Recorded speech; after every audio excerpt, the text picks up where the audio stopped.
நீங்க 2 அதிகாரத்துல நிறைய பேர் குழப்புகிறதுனால அவர் ஒரு காரியத்தை தெளிவா எழுதி வைத்திருக்கிறார். நீங்க எடுத்து வாசிச்சு பாருங்க.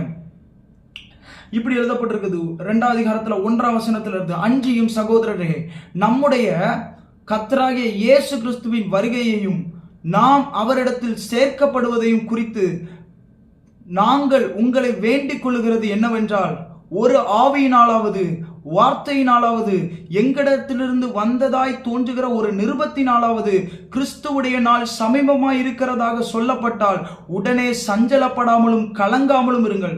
பயப்படாதப்பா, சஞ்சலப்படாத, வராரு. இன்னைக்கு நிறைய டிவிக்காரங்கெல்லாம் போட்டு பயப்படுத்துறாங்க, அதான் வருகிறார்னு சொல்லி. உண்மைதான், வராரு. அதனால பேதுருவும் பயன்படுத்துறாரு, அதுவும் தெரிஞ்சுக்கணும்.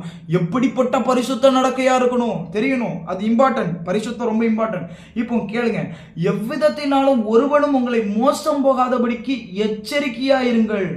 அடுத்தது இருக்கு, ஏனெனில் விசுவாச துரோகம் முந்தி நேரிட்டு கேட்டின் மகனாகிய பாவ மனுஷன் வெளிப்பட்டால் ஒழிய அந்த நாள் வராது. அந்தி கிறிஸ்து வெளியே வர்ற வரைக்கும் வருகைங்கிறது இல்லை. பவுல் எழுதியிருக்கிறாருங்க. பவுலோட பிரீச்சிங் இது. நீங்க எந்த வகையான உபதேசத்தை பின்பற்ற போறீங்க? பவுலுடைய பிரீச்சிங்கயா, இல்ல இந்த டார்பி, அவர் பேர் என்னது, ஜான் நெல்சன் டார்பி, இவருடைய பிரீச்சிங்கை நீங்க பின்பற்ற போறீங்களா? பவுல் தெளிவா சொல்லிட்டாரு, there is no secret rapture before the rule of antichrist.